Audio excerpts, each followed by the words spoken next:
في عالم مليان أفكار وديانات كتيرة بنقف قدام سؤال وجودي، هو ليه نختار المسيح؟ وهل المسيحية مجرد دين معروض وسط ديانات كتيرة؟ النهاردة الحلقة دي مش مجرد نقاش فلسفي أو لاهوتي، ده سكة بنفكر فيها سوا. ومعانا قدس أبونا مكاري، بنرحب بيك يا أبونا أهلا بيكم. ونتشرف بقدسك النهاردة. أهلا بيكم، أنا مبسوط خالص إني في وسطكم، ومجهود جميل ونشاطكم مسمع، وأنا بشكركم خالص على محبتكم. ربنا يخليك يا أبونا كاهن في كنيسة ماري جرجس شبرا الخيمة، ومجال خدمته هي الدفاعيات. النهارده احنا بنسأل قدسك يا أبونا، ايه اللي يخلي قدسك تختار ان انت تصدق في إله حاكم للكون ده؟ هو في الحقيقة مش سبب واحد.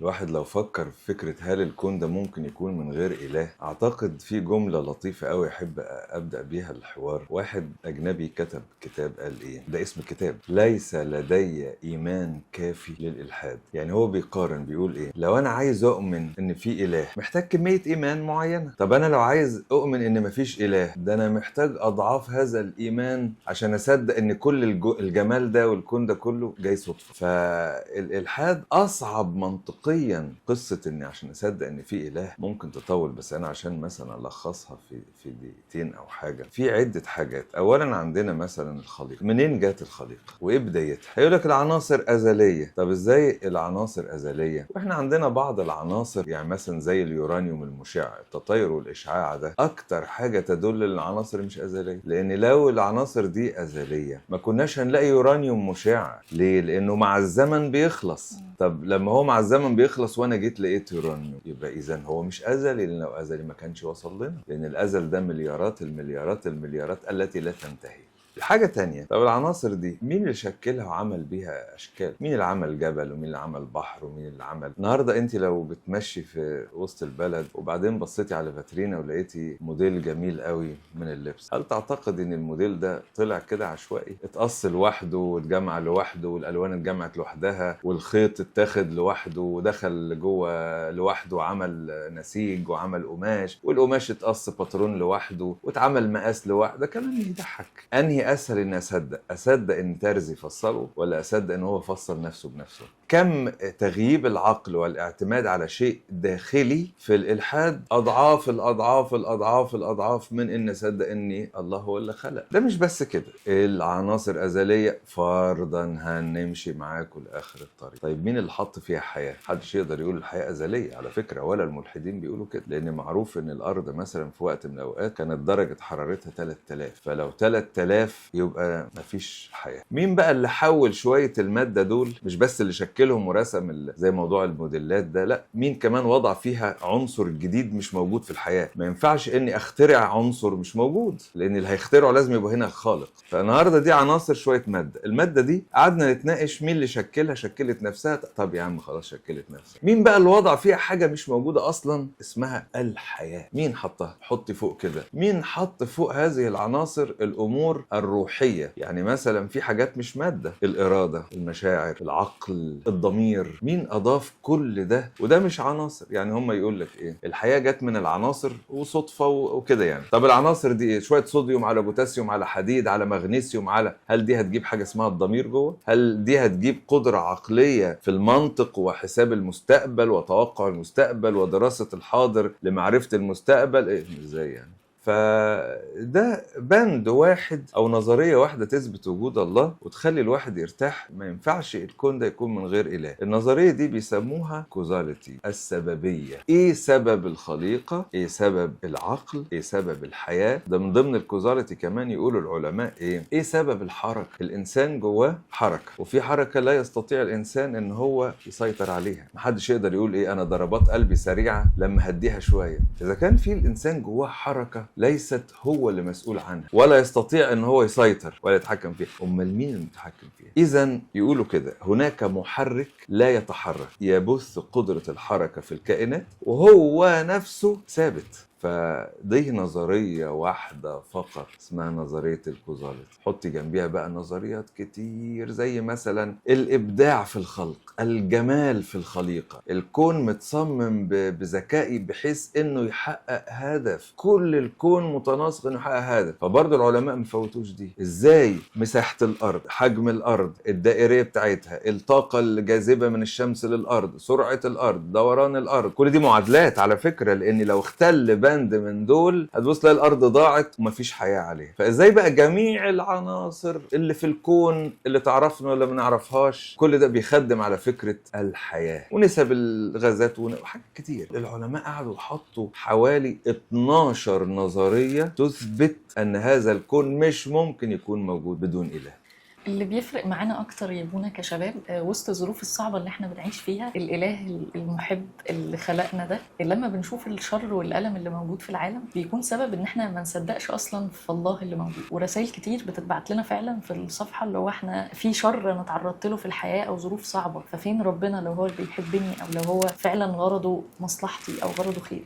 بص، هي النظرية دي طبعا مهمة لأن شباب كتير أول ما بيتألم بيعتقد إن ربنا لازم على طول يخلصه بسرعة. الموضوع هو موضوع طويل، موضوع الألم الصراحة، لكن هقول لك بوينتس كده سريعة. الألم نعمة لأن بدون الألم الإنسان يهلك. هديكي مثل صغير بعد الشر عليك وعلى المستمعين يعني والمتابعين. لو واحدة واقفة في المطبخ بتطبخ ونار البوتاجاز مسكت في هدومها وهي لا تتألم، يعني ما فيهاش خاصية تألم، مش هتحس إن في نار مسكت فيها. هتفوق امتى؟ لما جلدها يضيع. لو واحد عنده مرض داخلي وما تألمش وما راحش كشف هيضيع. فاذا الألم كاشف للمشكلة، فالله وضع الألم في الإنسان عشان الإنسان يتنبه. ويبدو ان الله طبعا لما سمح بالألم سمح بعد سقوط الإنسان. ليه؟ لأن الشر هينتشر، وربنا عارف ان الإنسان خلاص زي ما قال كده قلب الإنسان نجيس، يعني خلاص عارف ان الإنسان ميال بقى للشر. ده نمرة واحد. نمرة اتنين بقى، هل الله هو اللي بيؤلم الانسان؟ لا. في ناس بتعبر غلط. في ناس تقول لك ايه، ربنا ابتلاني بمرض. هو ربنا يا جماعه مش قاعد في السماء وكل ما مثلا ما يختار حد يقول له تعالى انت خد المرض ده، البس المشكله دي. مفيش حاجه اسمها كده. المشاكل دي من طبيعه الحياه على الارض. ليه؟ لان انا وانت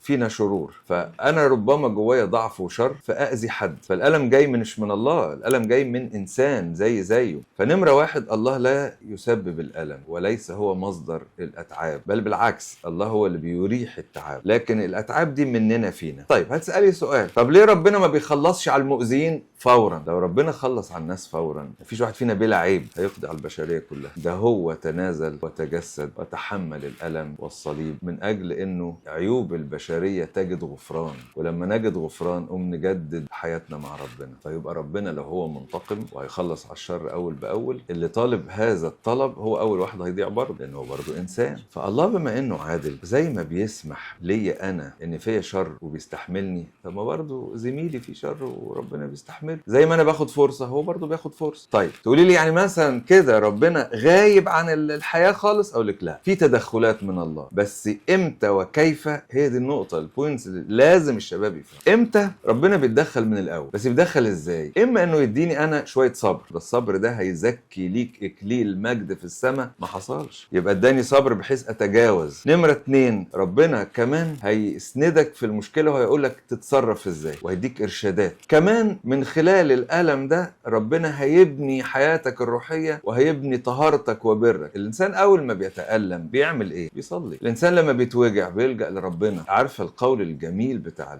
القديسين لما يقولوا ايه؟ فم لا يجد ماء لا يطلب خمرا. يعني واحد مثلا لو عطشان هيقول لك ايه؟ نفسي في شويه مسكرات. مش هيطلب كده، يقول لك بس بق ميه. بس انا وانتي او احنا كبشر بنبص تحت رجلينا. فلما الواحد بيتألم يقول بقى ربنا نسيني، يقول انا عايز انطلق واعيش واعمل، ما بيحسش ان ده للابديه. يعني ساعات احنا نصرخ لربنا نقول له ليه يا رب؟ طبعا انا عارف المشاعر، وانا يعني احنا كلنا اباء. طفل جاله كانسر ومات، فواحد قال لي ذنبه ايه الطفل ده ربنا، وكان بيزعق معايا هنا في المكتب، ذنبه ايه الطفل دوت ربنا ياخده. المهم قعدنا ندردش شويه، وفي الاخر وجهته لفكره ان ده مش قصه ذنبه، ده ربنا وفر عليه سكك طويله من الكفاح والجهاد والالم، لان من بعد السقوط في الخطيه شوكا وحسكا الارض تنبت لك. فدي طبيعه الارض، الالم طبيعه الحياه هنا. وده كان احد اوجه برضو العلاج، مش بس العقاب، لكن ده كمان بيوجه الانسان للعلاج والحمايه. الالم ده جزء مهم، زي الحقنه بتألم لكن بتشفي. المهم فوجهته الفكره، قلت له ده ربنا وفر عليه مشوار طويل. وكمان لو انت خايف على ابنك صحيح، تفرح انه يعيش في العالم 100 سنه وربما بعد كده يروح جهنم، ولا يعيش في العالم 5 سنين وانت واطمن بعفته وطهارته ونقاوته انه النهارده في الفردوس زي الملائكه، ان هي اكرم لي وان هي احسن لي. احنا بنبص تحت رجلينا، فالله دايما حساباته حسابات الملكوت. ربنا لما بيسمح لحد بحاجه من اجل الملكوت حتى لو كانت في الظاهر ازاي نيجي مثلا نقول ايه، ابونا بشوي كامل، ابونا بشوي كامل العظيم في الكهنه اللي خدم وخدم وخدم واسس وبنى وكان يموت بعد 20 سنه بس من كهنوته، وفي كهنه تانيين زي حالاتنا كده مثلا لا نافع بجد ولا نافع ولا اي حاجه وخدمته قليله وثمر قليل، وتلاقيه ربنا مديله عمر. الحسبه قدام عينينا احنا الحسبه مش منطقيه، لكن ربنا له حسابات تانية. النهارده ابونا بشوي بمجرد ال 20 سنه اللي عاشهم اسس في اسكندريه، اسس في امريكا، في العالم كله تلاميذه مالين الدنيا كلها. اما قصه الالم اللي جاله والمرض اللي جاله الم وغيره دي حاجه بينه وبين الله. واحيانا شوفوا بقى القديسين، يعني واحد من الناس الاتقياء قال لي ربما ربنا اداني المرض ده لاني ما عملتش خدمه في حياتي. قلت له تقصد ايه يعني، عقاب يعني؟ قال لي لا، ربنا حب يخليني اخدم الناس بطريقه ما يفهمهاش غير انا وربنا بس، اني ابقى نموذج لما ابقى مريض وبشكر ربنا ومتالم وبشكر ربنا، اي متالم يبص عليا ربما نفسيته تهدى. شوفي مثلا الناس كتير بتتكلم عن العمليات التجميل، هذا الالم هو عمليه تجميل بيضعها الله في النفس. شويه الالم دول بيبقوا سبب ملكوت الله. لو انا فهمت كده، لكن لو ما فهمتش كده الشيطان هيخليني دايما اقول ايه ليه. وهنا بقى بنسميها فكره الاستناره. الروح القدس فينا يدي اتقياء الله يشوف ما لا يراه الاخرون. ايه هو؟ انا شايف يد النعمه جوه المرض ده. معقوله يد النعمه جوه المرض؟ ايوه شايف. بولس الرسول قال اعطيت شوكه في الجسد. ماشي يا بولس، يعني اهو الظروف. قال لك لا لا لا لا، انا مش بتكلم على كده. يقول لكي لا استكبر، عشان ربنا يحفظ اتضاعي. الله، طب وهتفرق ايه؟ ما هو لو حفظ اتضاعي يبقى حفظ اكليلي، لو حفظ اتضاعي حفظ ملكوت السماوات، حفظ كرسيه في الابديه. جميل، بولس علمنا نقرا الالم ازاي. فاعطيت شوكه في الجسد لكي لا استكبر من فرط الاعلانات، يعني عشان عندي نعمه كتير فممكن اتغر. الالم ده بركة بركة بركة. الذين تألموا بس بقلب في تسليم لله ذاقوا أمتع أنواع النعمة. ربنا بيتمجد في الألم، بس للي يقول له طب شكلني بقى، وريني هتعمل معايا ايه، ويسلم حياته لربنا. يعني عشان برضو أصيغ اللي قدسك قلته بدماغنا كشباب، بحيث ان احنا نفهمه انه الأمراض والظلم اللي في العالم ده من ضمن فساد الطبيعة أصلا اللي حصله طبعا. ولما ربنا بيسمح بيها مع الوقت، حتى لو ما فهمناهاش دلوقتي هنفهم هي دي ظروف طبيعية. دي ظروف الله مش هو اللي بيرسلها خصيصا لإنسان مثلا زي ما كنا بنسمع. لا، امتى الألم يبقى صليب؟ دي يعني خليها بعد السؤال ده. لكن دي ظروف الحياة، مش ربنا اللي بيبعتها خصيصا بيوزعها على الناس. لكن الله مش بيداري، أنا آسف يعني، بيداري نفسه مننا. لا، الله معانا في الألم. إزاي؟ قلنا بشوية حاجات ربنا بيعملهم. أولا ممكن يخفف المشكلة، وعلى فكرة ياما مشكلات ربنا حمانا منها دون أن ندري. كمان بيدي الصبر، كمان بيدي حسن التصرف، كمان بيدي العلاج، ربنا بيدي الشفاء في وقت من معين، وكمان ربنا بيحوله لبنائي الشخصي، كمان ربنا بيحوله لمجدي في الحياة الأبدية. يعني أشكال كتير من البركة بناخدها من خلال الألم اللي هو ظروف الحياة. طب ساعات بنسمع زي ما كنت بقول لقدسك ان ده صليبك في الحياه او دي صليبك، ايه مدى صحه بصي، هي ظروف صعبه. امتى بقى هذا الظرف يبقى صليب او مش صليب؟ ده بناء عليا انا عايز احولها صليب، ده بايدي. عايز اعتبرها هم ونكد، ده بايدي. طيب اذا انا هحولها كصليب، دي قامه روحيه حلوه قوي. اقول ايه؟ هذا المرض للشكر، هذا المرض للصلاه الدائمه والركوع امام الله، هذا المرض اتحمله عشان يبقى سبب بركه ومجد ابدي لصاحبه وليا اللي انا هتستحمله، سواء مثلا ده كان فيا او في ابني او في غيره الى اخره. طيب كنت عايزه اسال قدسك يا ابو، هل قدسك عشان اتولدت مسيحي فبقيت مسيحي، ولا قدسك فعلا فكرت ولقيت ان دي الديانه انا دي اللي انا هكمل عليها بقيه حياتي كلها؟ في الحقيقه سؤالك ده مهم جدا، انا اتذكر ابويا، هو كان كاهن برضو، كان يقول جمله لطيفه خالص، يقول انا مسيحي ارثوذكسي بالدراسه مش بالوراثه. الحقيقه ان الانسان خلق عاقلا لكي يفكر. فتعالي نفكر ليه انا مسيحي بالدراسه، وازاي مثلا وسط عالم مليان باديان. على فكره اوعوا تفتكروا ان الاديان اللي في العالم هم 2 أو 3، لا خالص. الواحد يفكر ازاي، ايه هي الحاجه اللي تخليه يتاكد انه ماشي صح او ان الايمان ده سليم. نقول مثلا القدم، انه يكون هو فعلا من ايام زمان، يعني من اول الخليقه. ليه؟ لان مش معقول ربنا هيسيب الخليقه في جهل وعمى وما يعرفوش حاجه عن ربنا، وبعد 1000 2000 3000 5000 10000 يقول ايه اما افتكر الناس ابعت لهم اقول لهم ان انا الله. مش هينفع طبعا. فاذا لازم كل ما كان الايمان اقدم كل ما كان اقرب للصحه. نمره 2 مثلا، وهنناقش الحته دي يعني. نمره 2، نقدر نحكم على الكلام انه كلام سماوي ولا كلام ارضي، شبه ربنا ولا شبه الناس، شبه الملائكه ولا شبه البشر اللي هو بقى ايه سكان الارض بالطريقه الماديه الارضيه. نقدر نحكم. كمان مثلا التعليم اللاهوتي، هل بيكشف لينا عن اسرار الانسان، الروح، الموت، الدينونه، القيامه، الجسد الممجد، هنحيا ازاي بعد كده. كمان المعجزات، هل في امور خطيره تثبت قوة الإيمان ده زي المعجزات مثلا، ولا الناس دي بتتكلم كلام والله لم يدعمها ولم يعلن عنها؟ الله لو دعمها وأعلن عنها هيديها حاجة تقول أنا هو. هل في نبوات اتحققت؟ لأن النبوة دي ما تجيش إلا من السماء، محدش يعرف المستقبل غير الله. فيبقى عندنا مثلا about 6 نقط. 1، الأصول التاريخية. المسيحية جذرها التاريخي، الناس بتعتقد ان المسيحية دي ابتدت من المسيح عشان المسيح جه، لكن هي في الحقيقة ابتدت من آدم. ليه؟ بالرغم ان المسيح ما كانش جه، لكن آدم مات وهو مستلم كل بنود الإيمان بتاعت دلوقتي اللي احنا دلوقتي بنؤمن بيها. يعني مثلا هقول لك النبوة باختصارها بتقول نسل المرأة يسحق رأس الحية.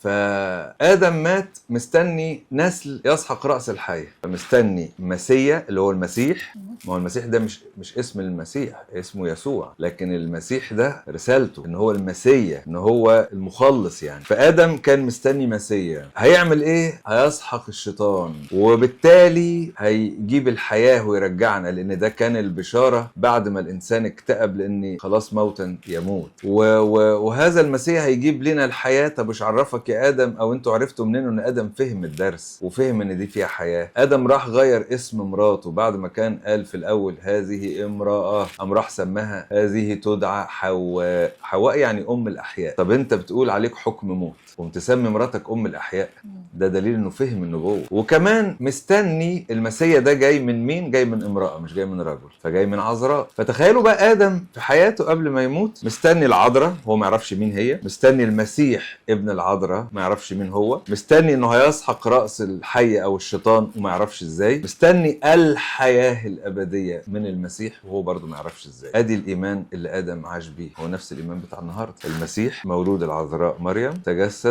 ليه؟ من اجل ان يكون المسيا ليخلصنا من الشيطان والموت، وهو ده اللي فهمه آدم، وهو ده اللي احنا بنؤمن بيه. لا جديد. من day one، من اول يوم آدم سقط فيه والحياة ابتدت تتجه للأرض، آدم فاهم هيعمل ايه ومستني مين. ما كانش معقول ان ربنا يجي بعد آلاف السنين ويخترق الزمن يقول لهم ايه صحيح انا كنت ناسيكوا يا جماعه، اما اقول لكم انا ربنا وان شاء الله كده بقى ايه يعني لو انتوا كويسين ابقى اخدكم السما. مفيش حاجه اسمها كده. لازم من اول يوم. مفيش واحد بيروح يشتغل في شركه ويشتغل قبل ما يتفق على العقد. لا، بيتفق مطلوب مني ايه، توصيف الوظيفي ايه، التايتل ايه، المرتب ايه، الاجازات ايه، مواعيد العمل ايه. مش بعد ما يشتغل ب 20 سنه يقولوا له صحيح احنا ما اتفقناش على مواعيد العمل. ده كلام يعقل. ادي الجذور التاريخيه للمسيحيه. على فكره الجذور التاريخيه مش بس في ادم، كل العهد القديم، انا يعني مش عايز اطول، لكن كل العهد القديم بيشاور على المسيح كده. يعني مثلا في الشخصيات تلاقوا يوسف الصديق رمز للمسيح، لدرجه ان اللي اشار بتسليم يوسف من اخواته هو يهوذا، ويوسف اتسجن ظلم ولكنه خرج ممجدا. وهكذا المسيح مات ظلما، مات بارادته، لكن هم ظلموه في الحكم طبعا لان هم اتهموه، ومات حسدا حسدا وغيرة من رؤساء الكهنة وقام ممجدا. يوسف كان رمز للمسيح، موسى كان رمز للمسيح، حاجات كتير. طيب بلاش الناس، هل في رموز تانية؟ في رموز تانية. مثلا الفداء، خروف الفصح رمز للفداء، قصة عن الفداء. الضربة الأخيرة بتاعت قتل الأبكار حكاية كاملة عن الشيطان، وكيف ان الله يعني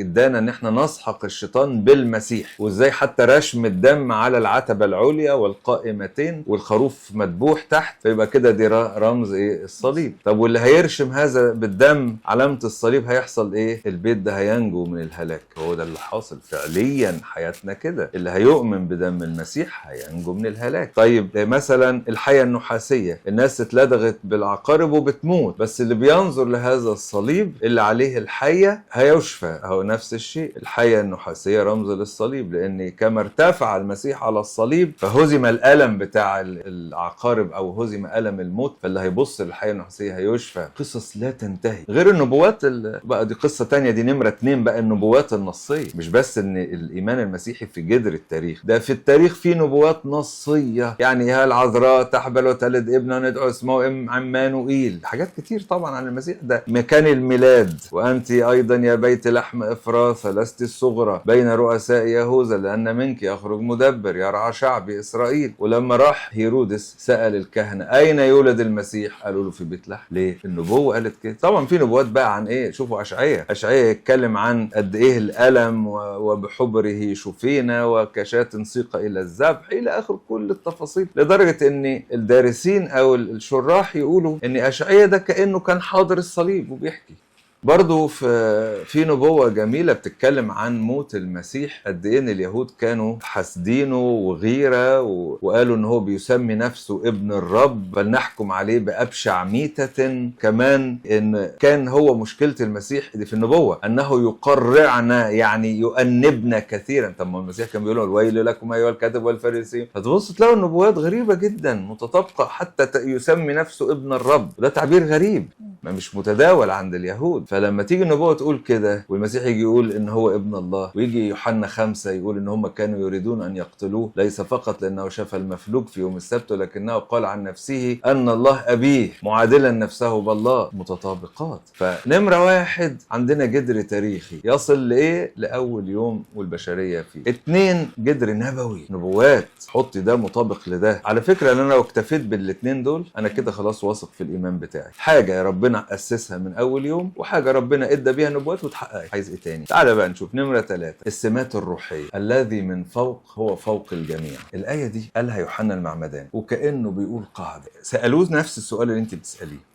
بس ما قالولوش نعرف المسيحية صح ولا غلط وسط الديانات الكثيرة. قالوا له نعرف المسيح اللي جاي ده هو ولا مش هو، نعرفه ازاي؟ نفس السؤال، هو ده بتاع السماء ولا لا؟ طب هل الانجيل ده هو بتاع السماء ولا لا؟ هل المسيحية بتاعت السماء ولا لا؟ نعرفها ازاي؟ فراح يوحنا قال لهم قاعدة تتبروز. قال لهم ايه؟ بصوا يا جماعة، الذي من فوق هو فوق الجميع، والذي من الارض ارضي هو ومن الارض يتكلم. شوف القاعدة، الذي من فوق هو فوق الكل، واللي من الارض ارضي ومن الارض يتكلم. طيب تعال شوف المسيح، هل بيقول لك وصايا ارضيه اكل وشرب ونهب وضرب وانتقام؟ هل دي حياه المسيح؟ خالص. المسيح تعاليمه كيف نصير ملائكه، لدرجه ان قالوا له في السماء الست اللي اتجوزت واحد ومات وخدت اللي بعده ولا تبقى مرات مين فوق؟ فراح قال لهم تضلون اذ لا تعرفون الكتب، لان في الابديه او في الظهر الاتي لا يزوجون ولا يتزوجون بل يكونون كملائكه الله لا يموتون، لا في موت ولا في زواج ولا في اكل وشرب. كتاب قال لنا لأن ملكوت الله ليس أكل وشرب بل فرح وسلام. إذن المسيح بيتكلم عن حياة سماوية. طب ربما بيتكلم عن كده يعني فوق في السماء، طب في الأرض نعيش بقى؟ لا برضه اصبر. الحياة الأرضية أنتم صورة الله. طب صورة الله إيه المطلوب مني؟ قال مطلوب فيك يكون فكر المسيح، مطلوب نحب الآخر، أحبوا أعداءكم، باركوا لاعنيكم. طب لغة الأرض البادي أظلم وعين بعين ما هو الكلام ده كان في شريعة العهد القديم عند اليهود، الشريعة البدائية، الناس لسه بدائيين عنفاء. لكن لما حل الروح القدس في قلوب الناس المؤمنين يعني الحياة اتغيرت. طالما انت بقى معاك روح الله، خد بقى شريعة الكمال، المحبة، مقدمين بعضكم بعضا في الكرامة، ابذلوا، كل واحد يبذل نفسه، لدرجة ان اللي معاه بين يعطي من ليس له. امال ايه يا رب هنعيش بايه؟ انتوا فوق في السماء حبيبي، فوق لا يفسده سوس ولا يسرقه سارق. ايه هي حياتك الروحية؟ ايه الجمال دوت؟ الله بينقل الانسان من الحياه الترابيه الارضيه لفوق. يبقى اذا القاعده بتاعت حنا المعمدان: الذي من فوق هو فوق الجميع، والذي من الارض ارضي هو ومن الارض يتكلم. شوفوا كلام المسيح: ارضي هو من الارض يتكلم ولا من السماء؟ كلام بيحكم على صاحبه. دي نمره 3. نمره 4: المعلومات اللاهوتيه فيها اسرار. الكتاب المقدس قال لك كيف سقط الشيطان. يجي مثلا الكتاب يقول ايه: كيف سقطت يا زهرة بنت الصبح، كيف قلت ارفع كرسي على كرسي العلي. الله، مين اللي عارف هذه الاسرار غير الله؟ طيب هنموت هنروح فين؟ الانجيل قال لنا في الجحيم للاشرار والفردوس للابرار. وبعد كده ايه اللي هيحصل؟ يعني بعد كده الارض كلها تباد بما فيها وتنحل العناصر وغيره، ونخطف على السحاب لملاقاة الرب في الهواء. وهنعيش ايه؟ اقرا سفر الرؤيا تعرف هنعيش ازاي، في مجد حوالين المسيح، حوالين العرش الالهي، في تسبيح ملائكي. الله، طب وبعدين مين اللي عرفنا الكلام دوت؟ الانجيل. والانجيل عرف المستقبل ده منين؟ لانه هو من عند الله. الانجيل ما شرح لناش السماء زي الارض، وده دليل انه شرح السماء زي ما هي سماء، لانه لو شرحها زي الارض يبقى ده خيال انسان، لان طبيعي الارض مش زي السماء. والا كيف ان احنا نخلق على الارض لنجاهد على الارض لنعيش حياه مثل الارض؟ وبعدين يعني ادي الكشوفات اللاهوتيه والتعليم اللاهوتيه. نقطه رقم 5: المعجزات. انا لو حكيت على معجزات المسيح دي عايزه يعني ساعات، لكن يكفي ان من كتر المعجزات وقف الكتاب المقدس احيانا كان بيقول بالجمله، يقول لك ايه: ومرضى كثيرين شفاه، وخرجت اليه كل الكوره ووضع يديه على مرضى كثيرين فشفاه. ده بقى هحكي مين ولا مين؟ مرضى كثيرين بالجمله، غير بقى اقامه الموتى دي لوحدها. مين يا جماعه قادر ان يعطي الحياة غير الله؟ مين اللي بيحيي العظام؟ مين؟ الله. فإذا المسيح إذا عنده الحياة وهو رب الحياة يبقى هو الله، يبقى مسيحيتي صح. طيب بلاش، مين خالق الطبيعة؟ الله. ولما يجي المسيح يقول للبحر اهدأ، الريح تسمع الكلام. لدرجة ان اليهود راحوا قالوا له ايه: حتى متى تعلق انفسنا؟ قل لنا من انت. يعني المسيح زي سرق عقولها. مين انت؟ من هو هذا الذي الرياح والبحر يطيعانه؟ انت مين؟ المسيح حد غريب في وسط الناس، بيعمل حاجات ما حدش بيعرف يعملها. والمولود اعمى قال لهم ايه: لم يسمع منذ البدء ان انسانا فتح عيني مولود اعمى. حد فيكم عمل كده قبل كده؟ سمعتوا ان حد عمل الكلام ده؟ المسيح ليه سلطة على كل الامراض. بلاش الشياطين، طبعا الشياطين دي بقى اقوى من البشر، ومع ذلك يشوفوا المسيح بس كده: نحن نعرفك من انت. الله، انتوا عايزين ايه مني؟ انا جيت جنبكم؟ المسيح ما جاش جنبهم. احنا نعرفك من انت، مسيح الرب. ومره تانية قالوا له: هل جئت قبل الوقت لتهلكنا؟ هم يعلمون ان المسيح هو الديان. انت جاي قبل الوقت، انت هتدينا دلوقتي هنهلك. المسيح عظيم. الخليقة كلها، بص، المرض طبيعة، معرفة الأسرار يعني فكر الداخلي للإنسان. يقول لك: وعلم يسوع قلوبهم. طبعا دي اتكررت في قصص كتيرة، زي مثلا ساعة شفاء المفلوج سمعان الفريسي إلى آخره. كمان السلطان على الحياة والموت. الخلقة لما بيأكل 5000 رجل، 5000 رجل اليهود ما بيعدوش الستات والأولاد، يعني يقولوا كانوا حاضرين يجي 15000. أكلهم من 5 ترغيف وسمكتين، واللي اتبقى شالوه في 12 قفة. اللي اتبقى أكتر من اللي ابتدوا بيه. دي البواقي، ده اللي رموه، ده خلق. المسيح خالق، محيي، عارف الأسرار، ديان للعالم. طب هو في إيه تاني؟ في إيه تاني عشان أصدقه إنه هو الله المتجسد؟ لا لا لا لا، المسيح. طب ده على المستوى العقلاني اكتر يا بونا. على المستوى الشخصي بقى، لان ده احنا بنتبع شخص اسمه المسيح وبنتبعه في علاقه حقيقيه معاه. فعايزه اقولك تكلمنا اكتر احنا كشباب ازاي ندخل علاقه شخصيه مع ربنا. في الحقيقه لازم عشان خاطر الانسان يعيش الحياه المسيحيه صح لازم يجمع بين حاجتين: بين العباده والعلاقه، ويحول بعد شويه العباده الى عمق في العلاقه. لكن مفيش انفراد بناحيه. يعني مثلا ايه، في واحد يقول لك المسيحيه عباده، دي الحياه اليهوديه. واحد يقول المسيحية مجرد علاقة، دي بدعة. طلعت من كام سنة كده يقول لك جيسس هيتس ريليجن. فطلعوا ببدعة ان المسيح مش عايز عبادة، يعني ما تروحوش كنايس، عايز علاقة، يعني اقعد في البيت. احنا مش هنتنازل عن فكرة الكنيسة، ودي موجودة في الانجيل في سفر اعمال الرسل. كانوا يجتمعون للشركة وكسر الخبز، طبعا التسبيح والصلاة الى اخره. ادي الشكل العبادي او اللي بنسميه في اللغة المسيحية بتاعتنا الشكل الليتورجي، الحياة الليتورجية. اما بقى كيف امارس الحياة الليتورجية وكيف أمارس الحياة الشخصية، دول يتطلبوا مني عمق علاقة. فالعلاقة هي أحد البنود بتاعة الحياة الليتورجية. مش دي بدل دي. والحياه الليتورجيه لو تحولت الى مراسم بقت حياه يهوديه زي الناموس. لكن احنا العمق المسيحي بتاعنا بقى ان انا ابتدي بالعباده. العباده او الحياه الطقسيه او الامور اللي هي بنسميها الرسميه او القانونيه، زي ما بنسمع كده يقول لك ايه، اب اعتراف اداني قانون للصلاه، اداني قانون لقرايه الانجيل، يعني نظام. النظام ده حلو قوي في البدايات في التاسيس. ليه؟ انا لسه جديد وهقف قدام ربنا اقول يا رب مش عارف اتكلم معاك، اعمل ايه؟ مش بعرف اصلي، اعمل ايه؟ مش بعرف اسمع صوتك، اعمل ايه؟ فابونا يروح مديني قانون، يعني مثلا صلي من الاجبيه الحته الفلانيه واقرا الكتاب المقدس مثلا اصحاح كل يوم او كده يعني. ومن بعد شويه الواحد يبدا يدخل بقى اللي انا بصليه واللي انا بتعلمه في الانجيل انا لازم اعيشه. يعني لازم نتجاوز مرحله المعرفه الذهنيه الى مرحله العلاقه الشخصيه. وهنا بقى اعمل ايه؟ اخد اللي انا بقراه في الانجيل الى القلب وابدا اتلذذ بيه، اقول ايه حلاوه الكلام اللي انا قريته النهارده. يعني مثلا قصه المراه اللي امسكوها في ذات الفعل وقريتها النهارده في يوحنا 8،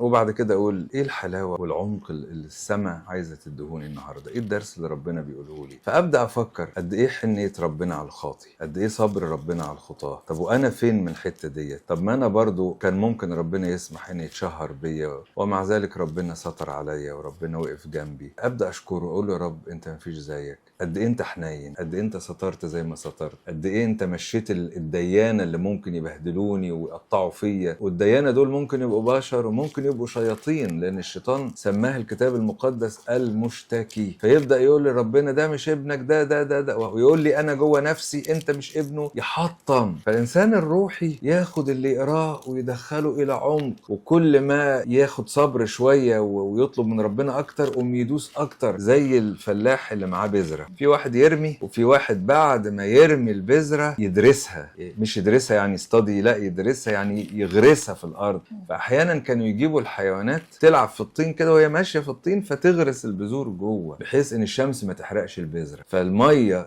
تشبعها وبعد كده لما تبدأ تنمو بقى تطلع هي فوق. فكرة ان انا باخد الكلمة بتاعت ربنا اعمل بيها ايه؟ لازم اغرسها جوايا، والغرس ده محتاج صبر، محتاج واحد عايز. فيبدأ ياخد الكلمة دي في الصلاة. عايز اعمل عمق، عايز اتكلم مع ربنا، اتكلم معاه كصديق، اتكلم معاه كعريس لنفسي. شوف انت مثلا لما الواحد فينا يجي يخطب لبنته وفرحان بعريسها، لو عريسها ده بقى حد يعني ما حصلش، يبقى يقول ده عريسها ده زي يعني كأنه واحد من العيلة، عايز اتكلم معاه واحس باطمئنان، وانا واخد نفسي روحي وبقدمها للمسيح عروس. فبتكلم معاه اقول له يا رب نفسي دي فيها عيوب كذا، بس انت طبيب وانت حنين وانت اب وانت عريس. شوفوا المسيح فيه كل الصفات اللي تحتاج من انا اترمي في حضنه. هو طبيب اجري اصرخ له اقول له الحقني، هو اب اجري اترمي في حضنه، عريس للنفس اجري اقبل رجليه، مش حتى اقبل ايديه، اقبل رجليه، لان هو خلاص نفسي، هو مجدي وهو حياتي الأبدية. حتى المشاعر الخاصة بالحنية بتاعت الأم الكتاب قال كده، يعني على الركب تدللون. يعني حتى يقول عن الأمهات هل تنسى الأم راضعها، وبعدين يقول إيه هم ينسون ولكن إيه الله لا ينسى. فشوفوا قد إيه حتى المشاعر الخاصة بحنية الأم جوه ربنا. فربنا من جميع الأوجه يستاهل إني أنحني وأسجد له وأقبل رجليه بمنتهى الحب ومنتهى العمق. ومن هنا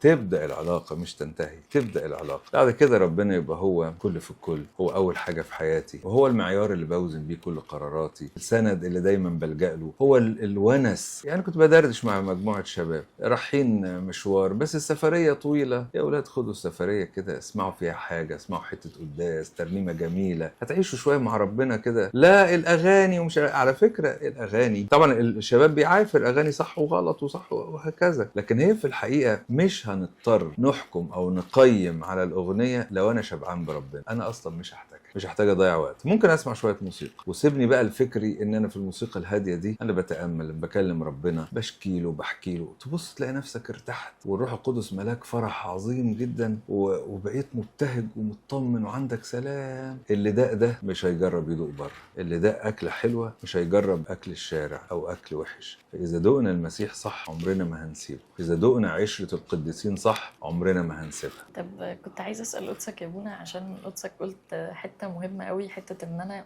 ما ينفعش اعرف المسيح لوحدي، لازم عن طريق الكنيسه، او لازم يبقى في دور للكنيسه. بالظبط. فكانت في رساله بعتت لنا قبل كده حد معصر جدا من موضوع الكنيسه، وحابب ان هو يعيش في معزل في علاقه مع ربنا، اللي هو انا هعرف انا ربنا وهو هيكشف لي عن نفسه زي ما هو بيكشف للناس. فقدسك ترد على فكره زي دي تقول ايه هو؟ يعني الاول لازم انا ككنيسه اشوفه هو ايه اللي مضايقه من الكنيسه، لان ممكن يكون خطا خاص بيا انا ككاهن زعل واحد، ففي الحاله دي لازم انا اعالج هذا الخطا انا ككاهن، واروح له واشوف في ايه وهكذا. يعني فدي نقطه مهمه، يعني لان كتير ضحايا ما بيحطوش في بالهم ان مثلا الكاهن او الخادم ده بشر. الخادم غلط، ابونا غلط. الحل مش اني اسيب المسيح، الحل اني مش ابعد عن الكنيسه، الحل مش اني اتنازل عن الاسرار وبيت ابويا، الحل اني مش اخد جنب ابدا. الحل اني اذا اخطا اليك اخوك اذهب واعاتبه. ليه؟ عشان تستمر العلاقه، لان دي حياه، احنا في مجتمع واحنا بشر، فينا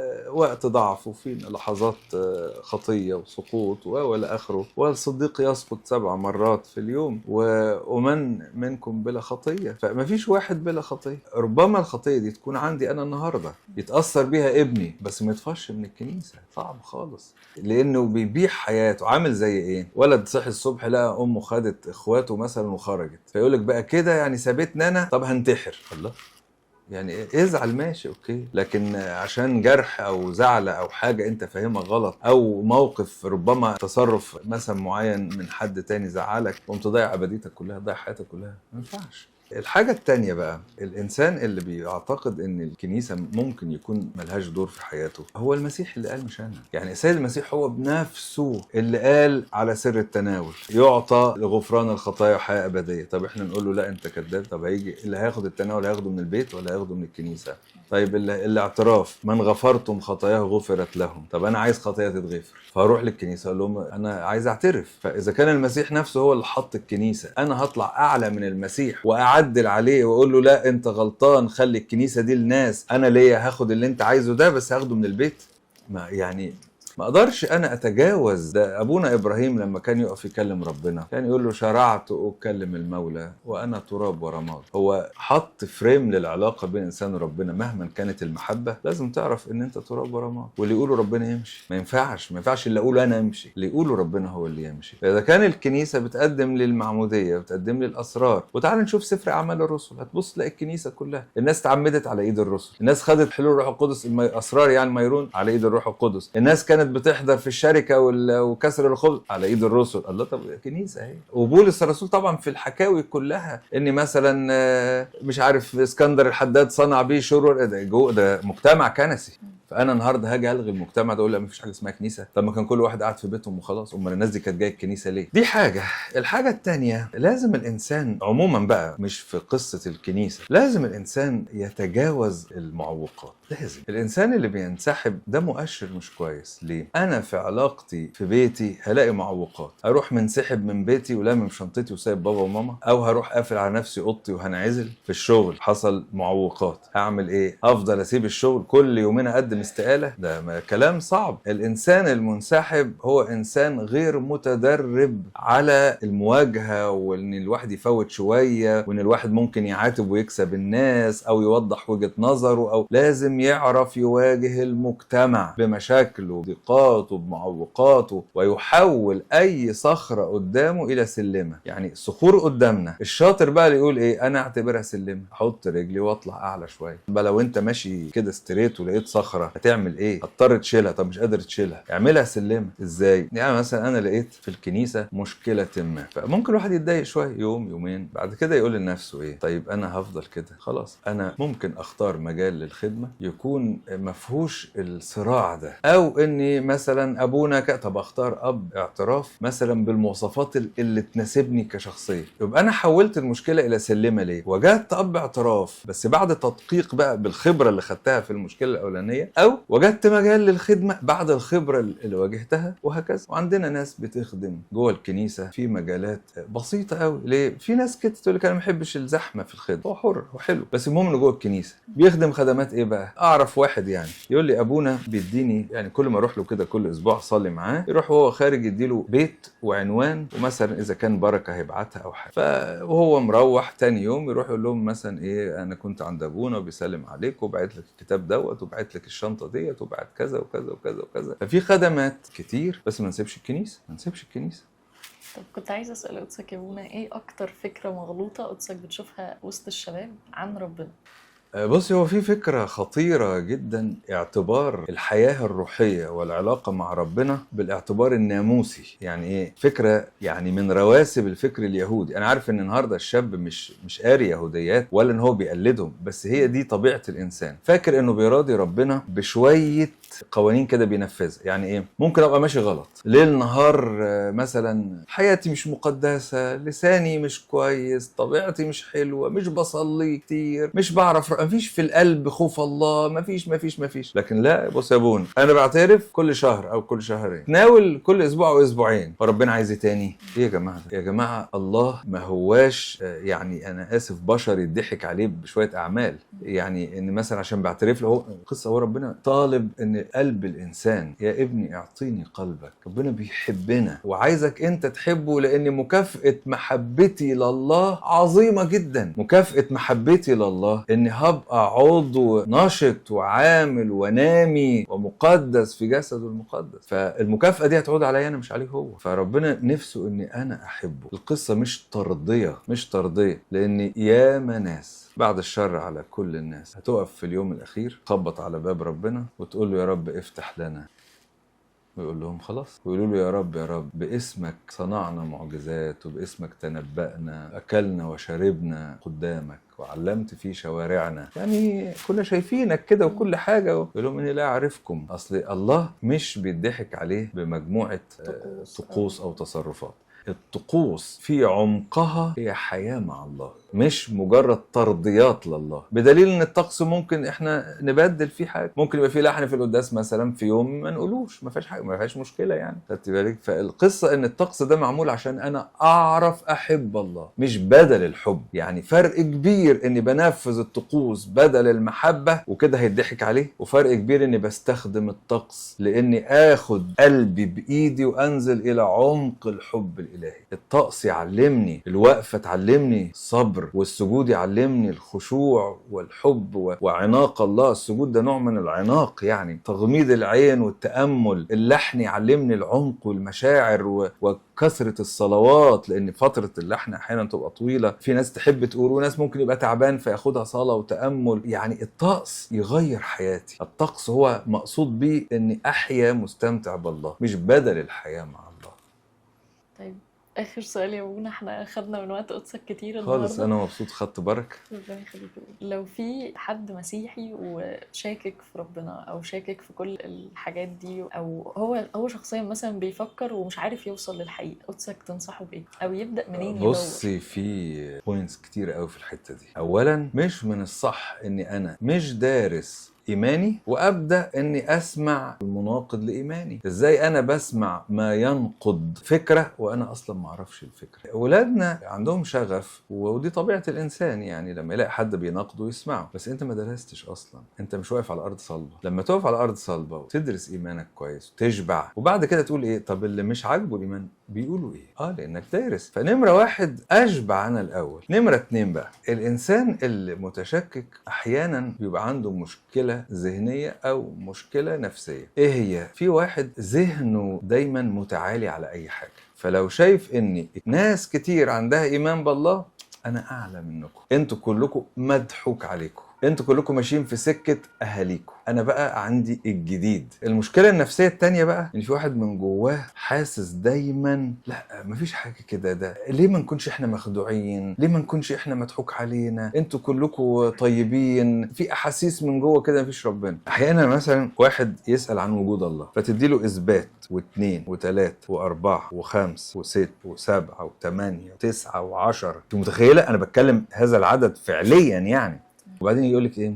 بص، اللي انت قلته كويس، بس نمرة 10 يعني ما اقنعتنيش قوي. لا لا لا مش هصدق. طب خلاص صدق التسعة. يعني انت متخيلة هو سمع 9 ما عرفش ينقضهم، بس لانه لقى مشكلة في نمرة 10 فتجاهل كل ال10. فانا مرة قلت للولد، قلت له انا مش بقول لك ال10 ان هم لازم تقتنع بيهم، انا بقول لك اقتنعتش بواحد اقتنع باثنين، ما عجبتكش اثنين شوف 3. اي واحدة فيهم على فكرة هتحرك دماغك انك تفكر صح. يعني اللي انا عايز اقوله ان احيانا في ناس بتبقى عايزة ترفض الايمان، هي عايزة من جوه كده، والعقل بيخضع للإرادة الداخلية وبيخلي العقل يخدم على فكرته وينفذ فكرته. هنا بقى مهما قلت إقناعات محدش هيسمع. فده محتاج قعدة حلوة، محبة حلوة، صلاة، هو نفسه يهدى كده، لأن طبعا الميديا عاملة فوضى في الدماغ بتاعت الشباب. كثرة الميديا عاملة هذيان عند البعض، هو مش مقرر ومش واقف على أرض صلبة، مش عارف. لكن عموما اللي عايز يدرس يبتدي يقرأ كتب من اللي مشهود ليها انها كنسية ومضمونة وكويسة وحلوة. في كتب كتير مترجمة عن وجود الله لعلماء مؤمنين. وبعد كده بقى لو جات له فكرة علمية من اللي مطروحين على النت او المكتوبين في بعض الكتب، يقيمها بحيادية، مش يقيمها وهو عايز ان الفكرة دي هي اللي تنجح. لازم يبقى حيادي وهو بيقيم الفكرة. كل يوم العلم ده في تطور وتغيير وتبديل وتحسين وتجويد. اهدى وبلاش تقلق وبلاش تبقى اسير الدايرة الضيقة بتاع دماغ العلماء اللي بره. الانسان يبقى شبعان، واذا عاش ربنا صح هو مش هيحتاج يفكر، لانه هيلمس الله، هيلمس وجوده، هيلمس علاقته ومحبته وهكذا. احنا بنشكر قدسك يا ابونا، خدنا وقت كتير من قدسك، خدت بركة. ربنا يخليك. بنشكركم يا جماعة في الحلقة دي، ولو في أي حد عنده أسئلة اكتبوها لنا. وكان غرض الحلقة دي إن احنا نقول لكم ما تخافش إن أنت تفكر. التفكير هو حاجة حلوة جدا لأنها توصلك للحقيقة، وساعتها إيمانك هيبقى راسخ، وإيمانك هيبقى إيمان منطقي، عقلك بيقوي إرادتك إن أنت فعلا تؤمن بيه. نشكر قدس أبونا وشكرا لوقتك يا أبونا. أنا بشكرك يا دكتورة نادية، وبشكر كل اللي تعبوا في التجهيزات والتصوير والإضاءة وغيره. بشكر كل المتابعين، أخدت بركة كبيرة. ربنا يخليك، شكرا يا أبونا.